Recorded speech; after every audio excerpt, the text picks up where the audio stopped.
right, how's everybody doing today? Okay, it's good to see all of you. Glad that you're here, and I want to take a second and welcome those of you who are joining us from our campuses as well as Ada Bible Church online. I just imagine there's a bunch of you that are on vacation, traveling, whatever, and thanks for staying connected with us. Hey, my name's Aaron. If we haven't met, I'm Student Ministries pastor here. I lead a ministry called Lifeline. I love it. It's fantastic. We serve middle school and high school students, and today I get to do one of my favorite things, which is open the scriptures with all of you as we continue our summer series on the book of James. But before we jump into what James has to say to us today, I want to take you back to the year 1990.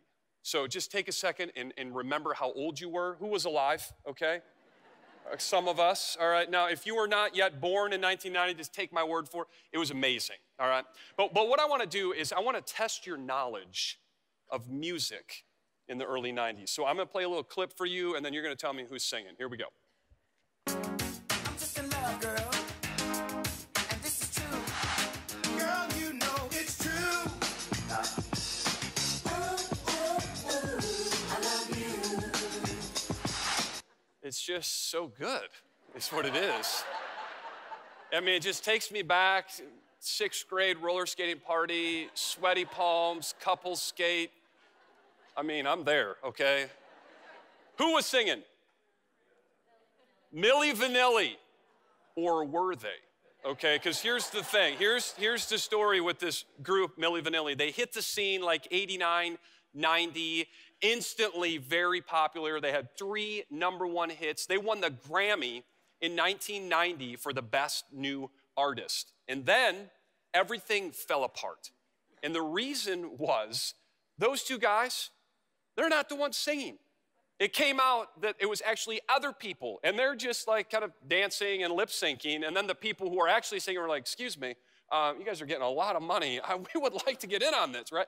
And so the whole thing fell apart. It was a hoax. It was fake. It was not real.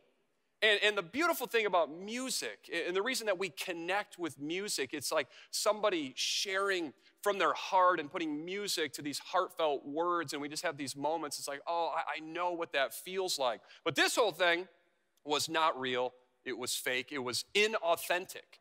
And now you might be wondering, why in the world are we talking about Milli Vanilli? I was not even alive. Help me out here. Listen, James, this book that we've been spending our time with this summer, he wants to have a conversation today about what authentic faith looks like and whether or not we know if we have it.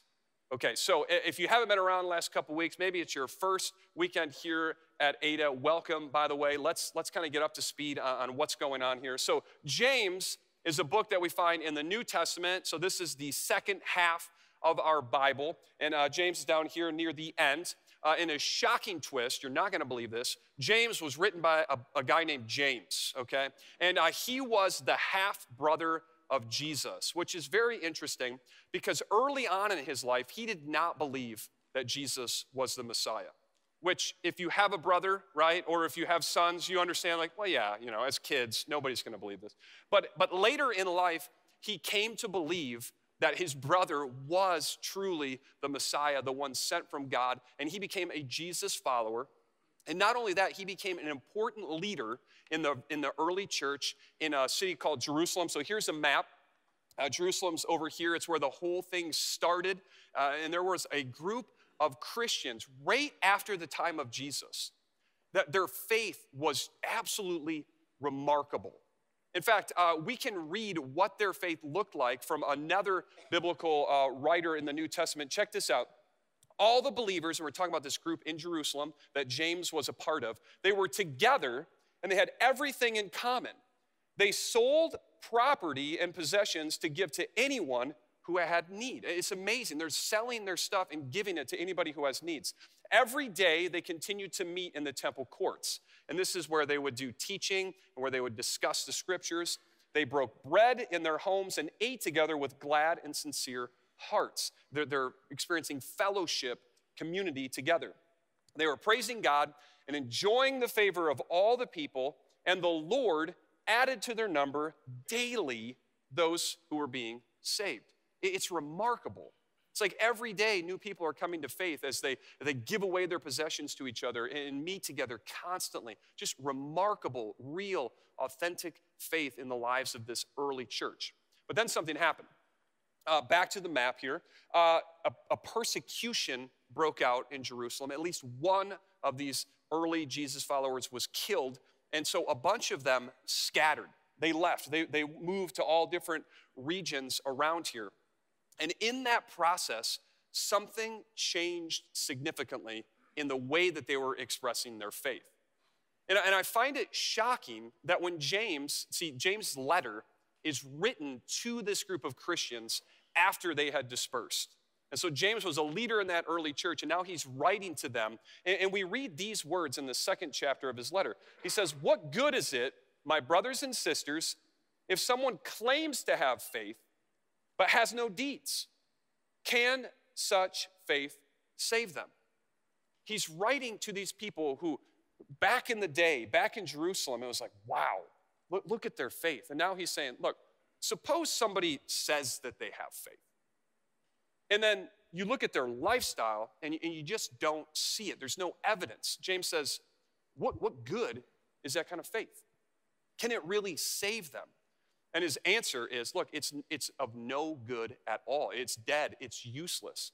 And I just find it very interesting that he's writing these words to this same group of people, which tells us that something had changed. And they weren't living out their faith in the same way. And now James is saying, look, was it really real back there? Was it really authentic? Well, I mean, what happened? And this raises for us a very important, challenging, and I think even scary question. Do I have authentic faith? And how do I know if I really do? And not only that, but let's say I believe that I really do have authentic faith right now.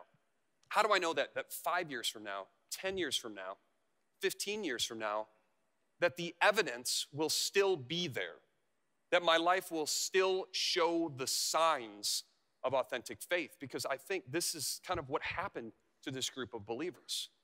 And I just think that this conversation could be so helpful and challenging and encouraging for us today. Because some of us really wrestle with this question. Man, is it real? Do I really believe it? And how do I know? And I think for some of us, we truly experience anxiety and we worry about this question. And I need you to know that is part of my personal faith journey. And I want to share a little bit more about that as we close our time today. And so for those of you who experience worry and anxiety over this question, I hope that this morning, through James and what he has to say, that you would experience a sense of peace, assurance, and confidence about your faith. And those of us who would say, yeah, I do have authentic faith right now, but I really just want to make sure that the evidence is still there down the road. I believe that what James is going to share with us will give us some practices and some characteristics to pursue to ensure that our faith is still alive and growing and impactful in the future.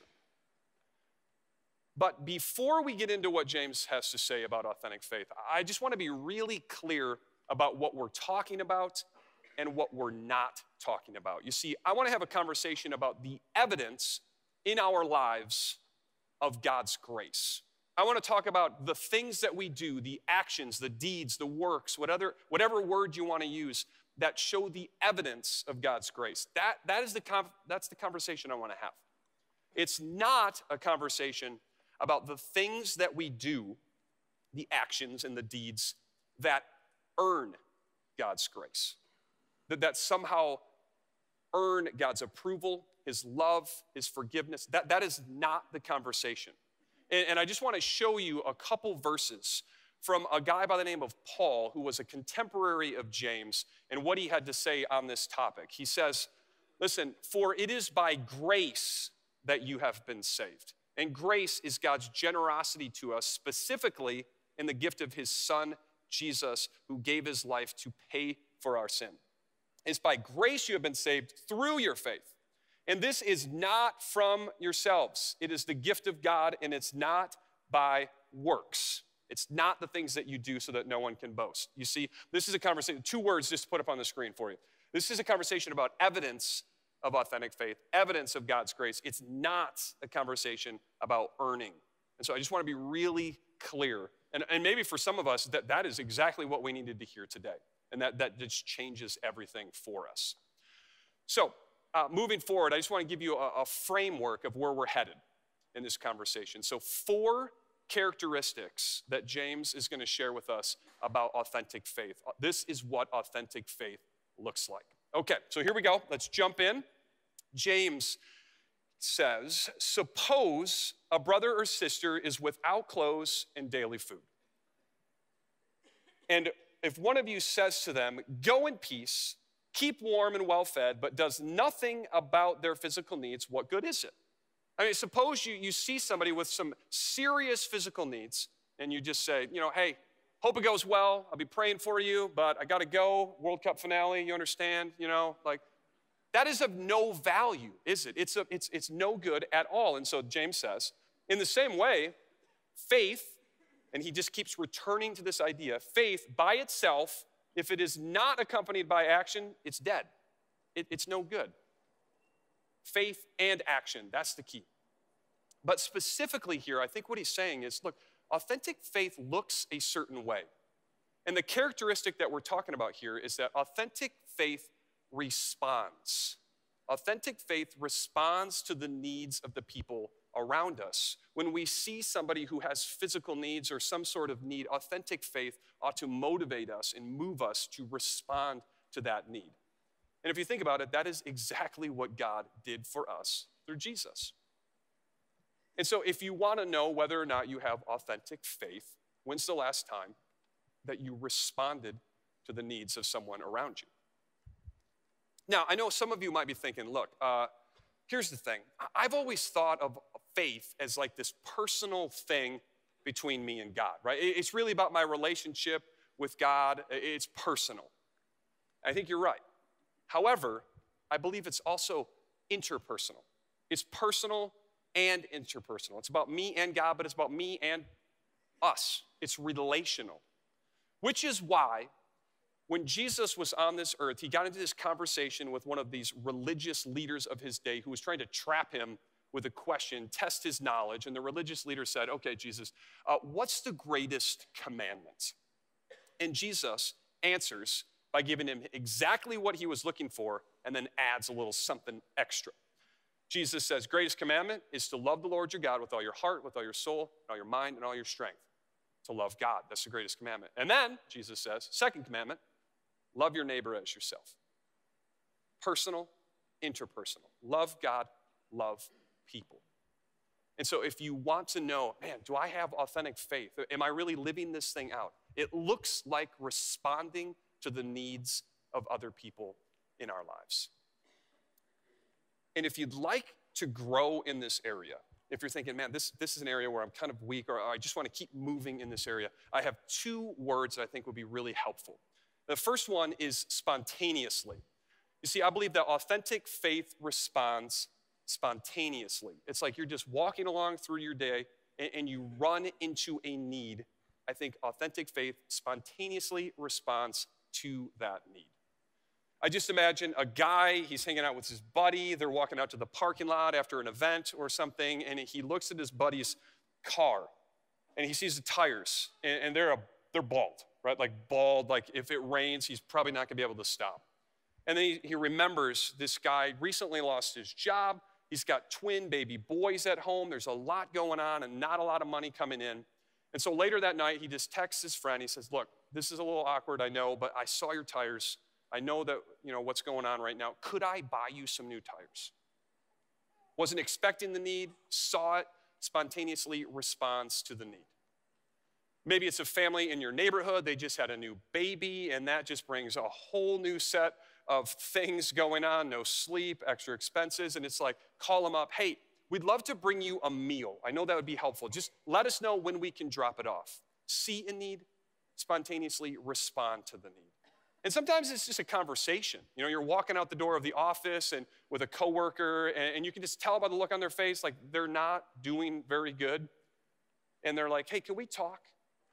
And it's that willingness to put down the bag. Yeah, what's going on? Let's hear it. I'd love to hear you share. Just see a need and spontaneously respond to that need. And I just think it would be an amazing prayer to just say, God, open my eyes to the needs around me and give me the desire, the courage, whatever it is that I need to respond to that need.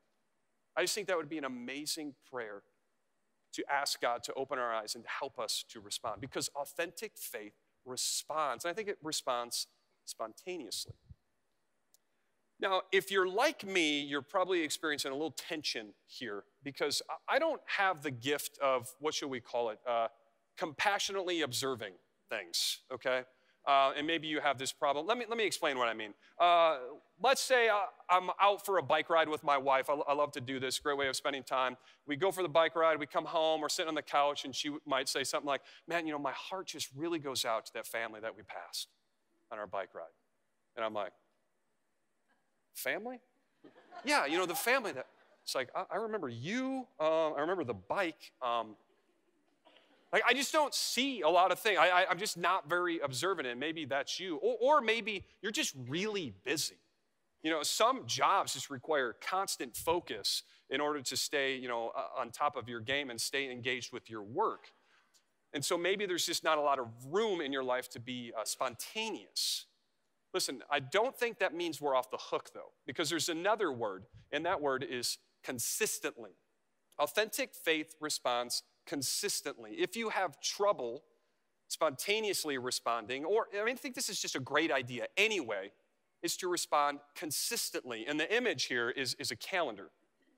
It's like, if you want to grow in this area of responding to people's needs, put it on the calendar, schedule it. And so one of the things I love about Ada Bible Church is I see this sort of thing happening all over the place. For example, a group of people that I love dearly that we've already talked about in our service today, Lifeline leaders. Every Sunday through the school year, it's circled on the calendar. They're going to show up, or every Wednesday if they're a middle school leader. They show up and they invest in the lives of students week after week after week. And to show up one time, I mean, it's nice, but to show up every week for years and years, that is a tremendous impact. Authentic faith responds to needs, and it responds consistently. I think of a couple I know, Chris and Beth, whose friends experienced a tragedy that left the wife paralyzed. And Chris and Beth were thinking, you know, how can we respond to this need? What can we do? And what they ended up doing is circle, I don't know what day it was, we'll call it Monday. Every Monday, they showed up to their friend's house to do the ironing, to just help with laundry. Such a small thing, but what tremendous love. Week after week, year after year. What an incredible way to respond to the needs of people around them. Or a guy I know named Craig. Craig's very busy. Like, every time I see him, he's doing like 3 things, right? He's just always on the move. But he set aside time. Every week, he delivers a meal to elderly people in his life and just engages them in conversation. He's very busy, but he puts it on his calendar before everything else happens. If you want to grow in this area, schedule it. Put it on your calendar. Find a way to consistently meet the needs of people in your life, because authentic faith looks like, the evidence of authentic faith is responding to the needs of people around you. All right, I know what you're thinking. Can we talk about something else now? All right, we've got it. Let's talk about belief. All right, so I know there's a lot of us here that are thinking, yeah, let's talk about believing the right things. That's an important part of authentic faith. And I want to talk about that because I grew up going to church. Listen, I went to Sunday school, or I went through catechism, confirmation. I went to this thing called Awana. They put these vests on us. We memorized verses, and they put like jewels on there. It was amazing. Like, I know my stuff. So can we talk about believing the right things for a little bit? Yeah, that's actually where James turns next. Let's check this out. James says, show me your faith without deeds, and I will show you my faith by my deeds. He's returning again to this relationship of faith and deeds. And he says, you believe that there is one God. You believe the right thing about God. Great, he says, good. Even the demons believe that and shudder. Okay, that's interesting. You believe the right things. Awesome. Even demons believe the right things. Now, if you're new to church, let's just take a second and talk about demons, because there's all kinds of cultural images about demons, right? So my understanding of demons from the scriptures is that God created these beings called angels, which are spiritual beings. He created them before humans. And some of these angels chose to rebel against God's authority and continue to live in rebellion against him to this day. And they're called demons. And so James says, look, demons even believe the right things about God. Okay, what right things? What do you mean? Well, let's have a little pop quiz. Who doesn't love a pop quiz, right? Okay, so let's a true or false quiz about what demons believe. Are you ready? Okay, true or false? Demons believe in the existence of God.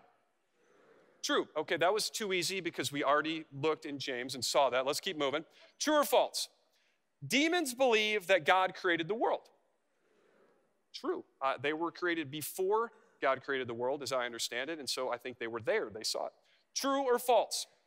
Demons believe that Jesus is the Son of God. I think it's true.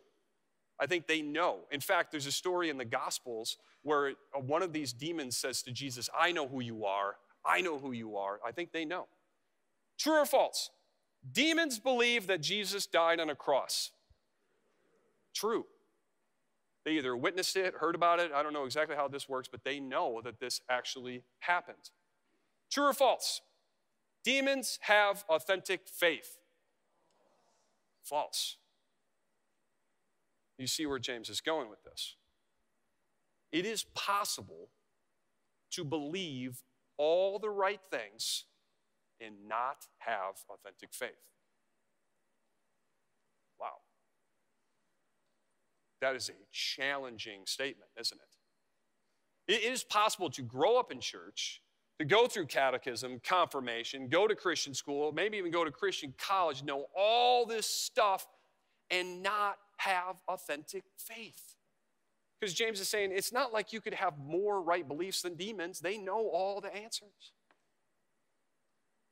And what I'm not saying is that the right beliefs aren't important. That's not it.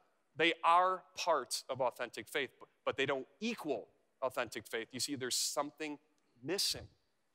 And so what is it that is keeping a demon from authentic faith?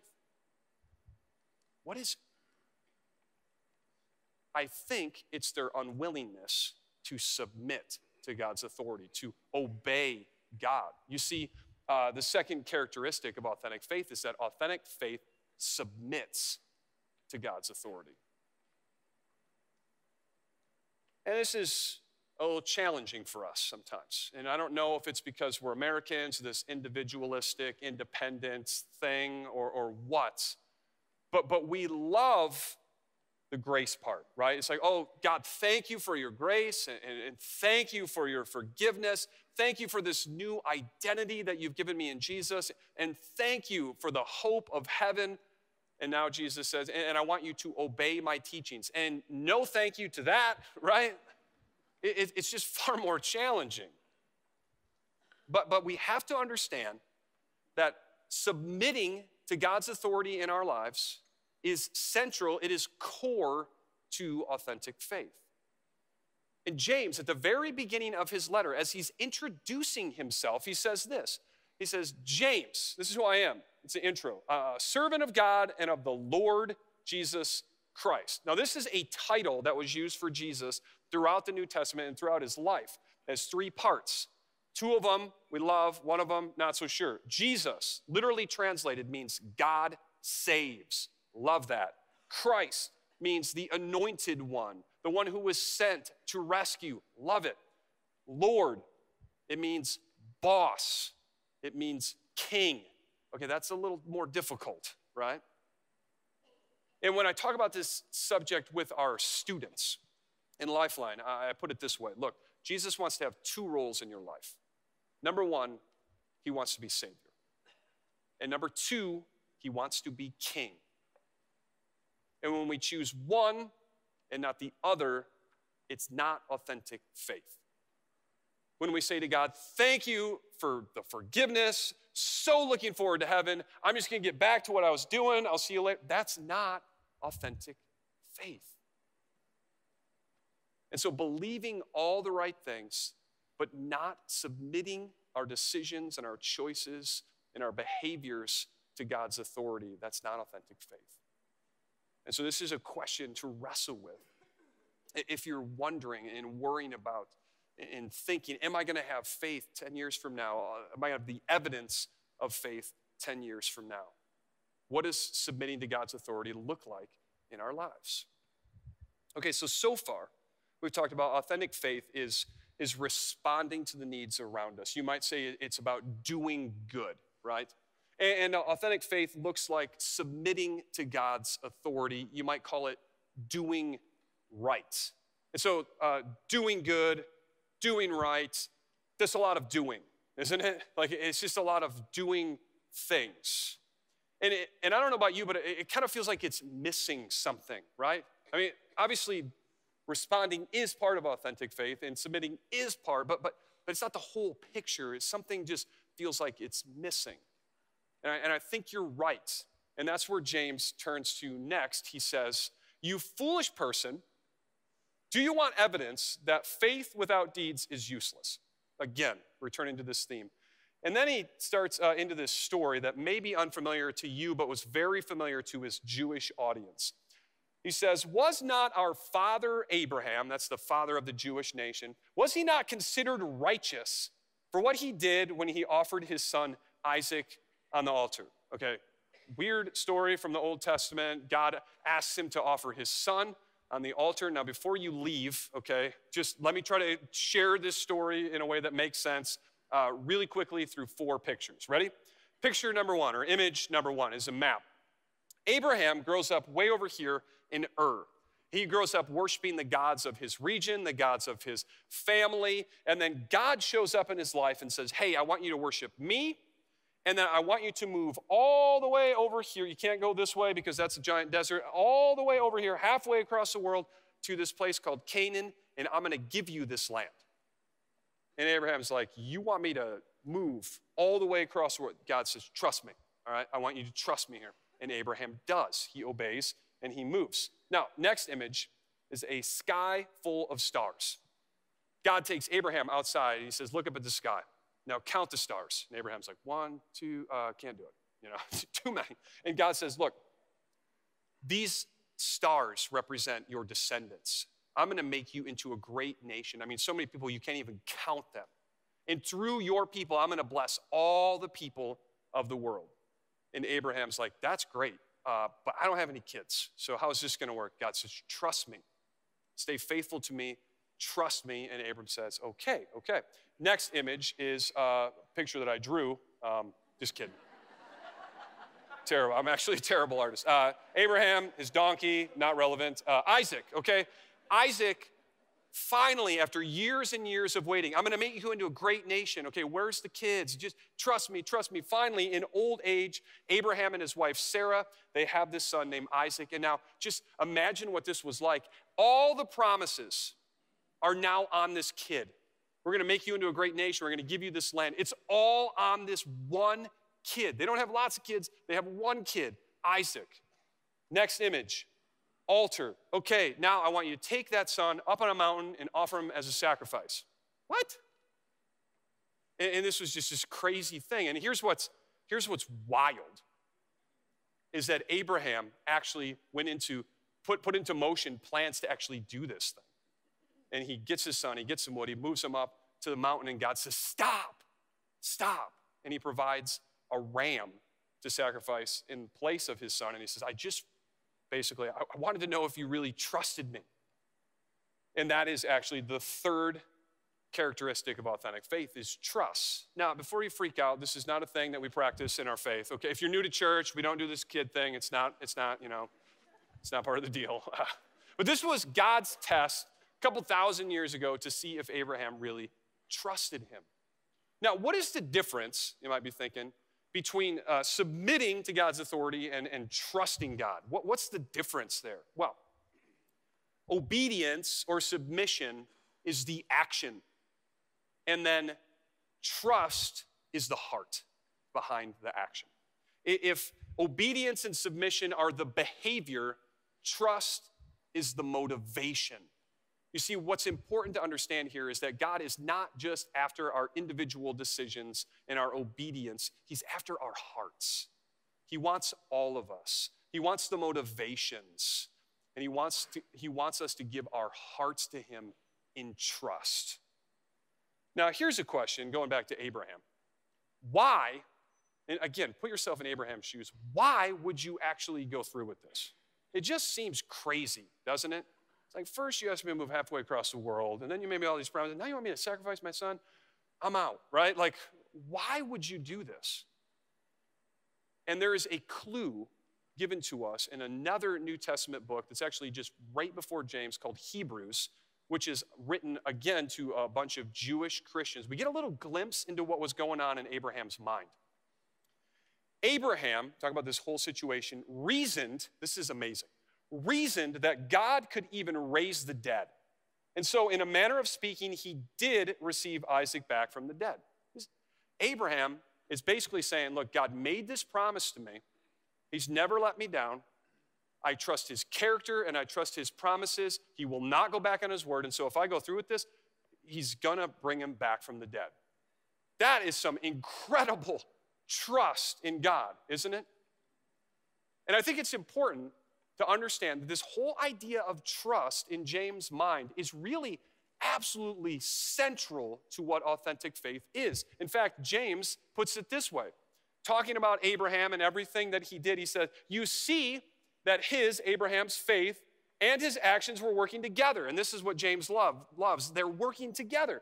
And his faith was made complete by what he did. Now, what does this mean? Made complete. What's he talking about? What he's saying is that faith in Abraham was brought to the intended result. It was brought to the intended destination. This is the point of faith, that every aspect of Abraham's life was entrusted to God. He said, I trust you with the direction of my life.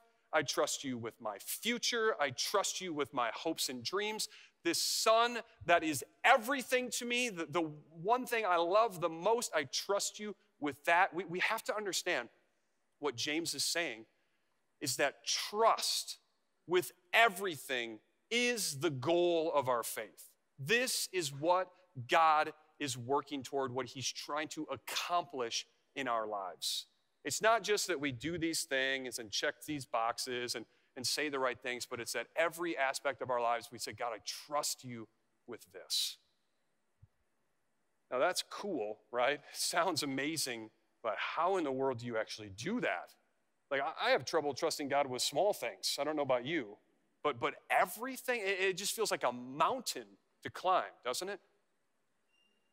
So how do you move toward that?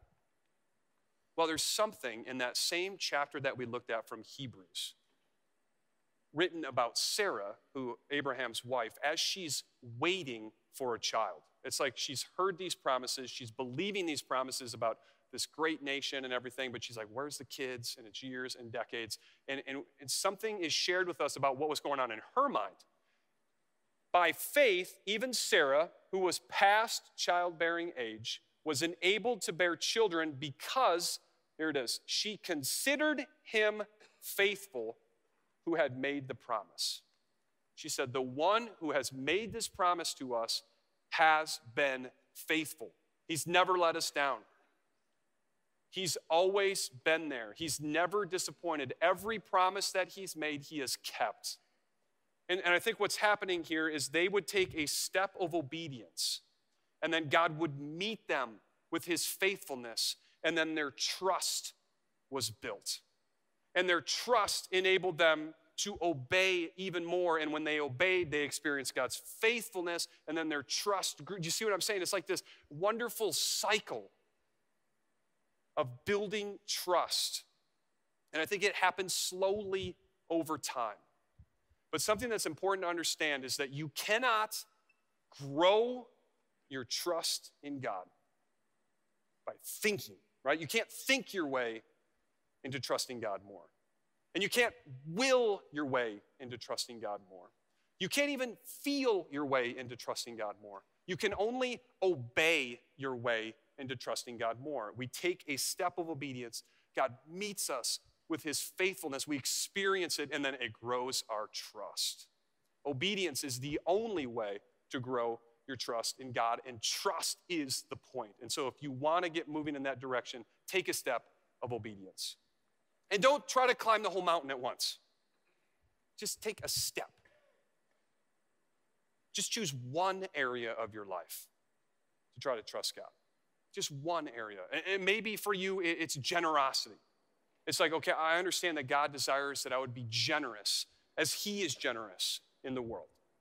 And so maybe it's, okay, I know that mature Jesus followers, they set aside a portion of their income to give away to be generous. And I've heard it's like 10, 20%. And that's just always been difficult for me. And so instead of saying, I'm just going to trust God with 20% tomorrow, start small, 2%. Start small, but start. And maybe for you it's not generosity, but it's reading your Bible in prayer. And again, it's like, okay, I understand that mature Jesus followers, they spend a considerable amount of time reading the scriptures and praying, but I've had trouble getting that practice off the ground.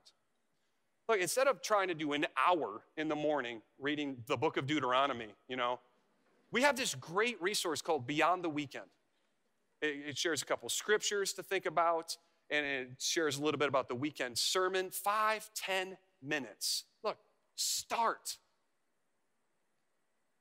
Just start. Get moving. Don't try to climb the mountain all at once, but start somewhere.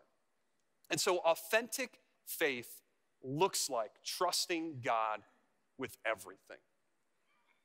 But here's the thing.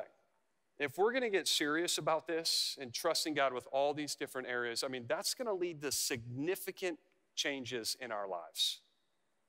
And that's scary, isn't it? This could really change things in my life. And I think James would say, yeah, you have no idea, actually. And where he turns his attention next is an obscure story that may just seem out of nowhere to us, but again, to his Jewish audience, they would have understood this story right away. He says, in the same way as Abraham, was not even Rahab the prostitute, okay, so we have an occupation, that's great, was she not considered righteous for what she did when she gave lodging to the spies and sent them off in a different direction? Okay, what in the world is going on here? Rahab, spies. Let me try to tell this story just super fast so that we can understand what's going on here. So fast forward from the time of Abraham, his people have become a nation. And they were enslaved in Egypt, but God freed them, and now he's leading them to this land that he promised Abraham. And they're right on the edge, right on the border, about to enter in and take possession of it, but they send in some spies to check it out.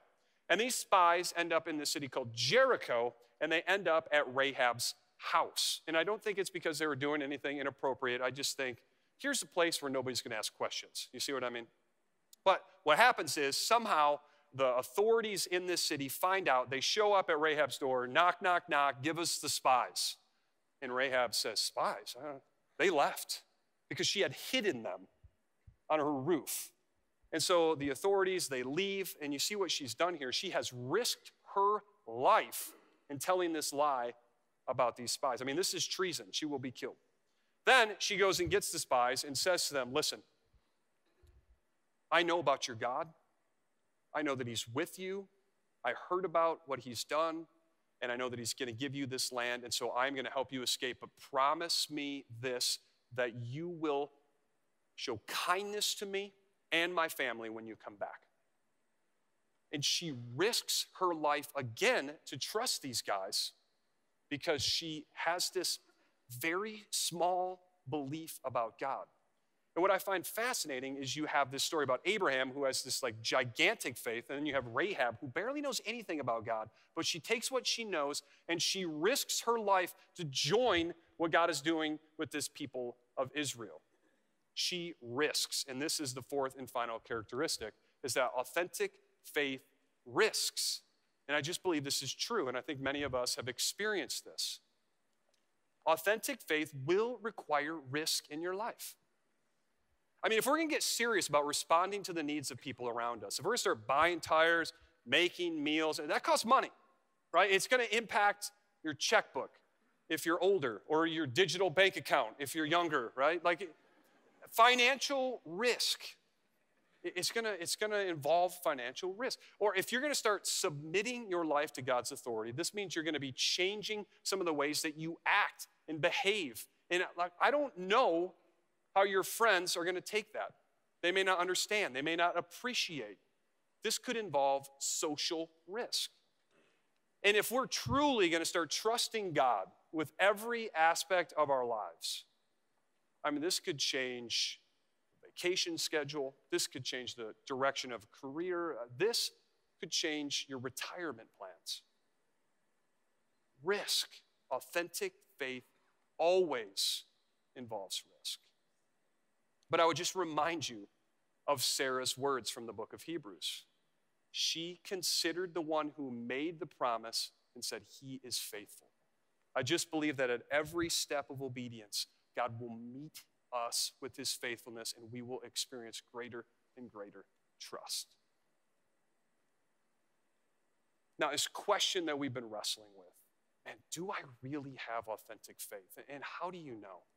I mentioned at the beginning of our time that this is a question that I wrestled with in my faith journey. And I just want to end our time by sharing a story from my life. You see, I grew up in the church, and so I understood at a very young age that we are all sinners, that we have all rebelled against God, that we've all done wrong. But I also understood that God gave us Jesus, and that through his death and resurrection, we can experience forgiveness, restoration with God, and the promise of forever with him. And so at a young age, I got down on my knees, and I prayed to accept this gift of God's grace. And then I went over here after a few days or a few weeks, and I did something dumb, right? I failed. And what would happen in my mind is I would say, oh, I must not have really believed. And so I would go back, and I would do the same thing again. And I would say, I want to receive that gift, because apparently last time I really didn't have faith, but I want to receive that gift of grace in Jesus. And then a few days, few weeks, whatever, go over here, and I would do something dumb. I would fail, and I would go back, and I would do this, and it was a cycle over and over and over for years.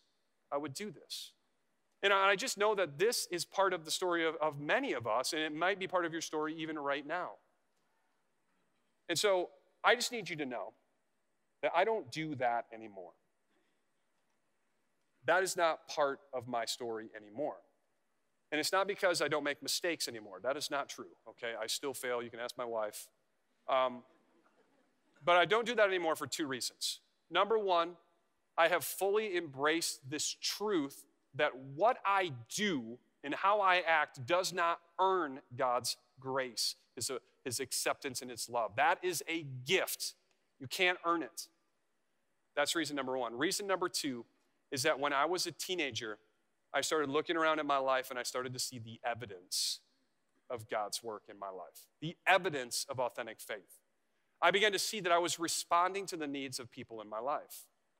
And I began to submit my life to God, and it would turn out like, listen, guys, I'm not going to watch that anymore. I'm not going to do that anymore.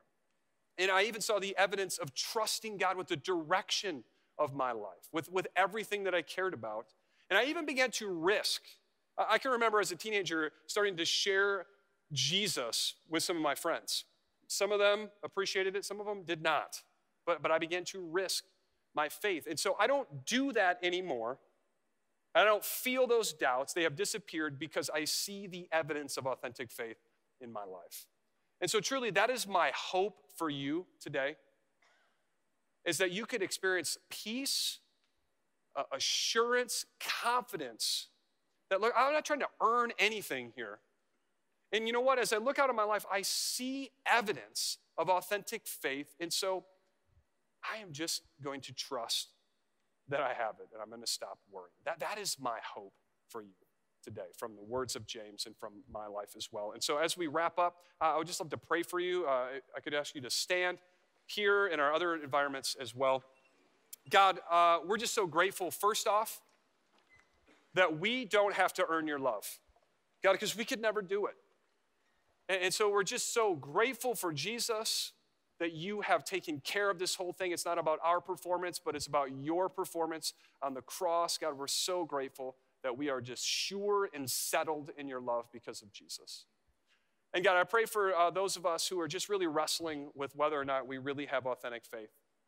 God, help us to just pursue these characteristics. God, may we see the evidence and may we find peace in you. God, that's what we ask for. We are so grateful for who you are and what you're doing in our lives. We pray this in Jesus' name. Amen.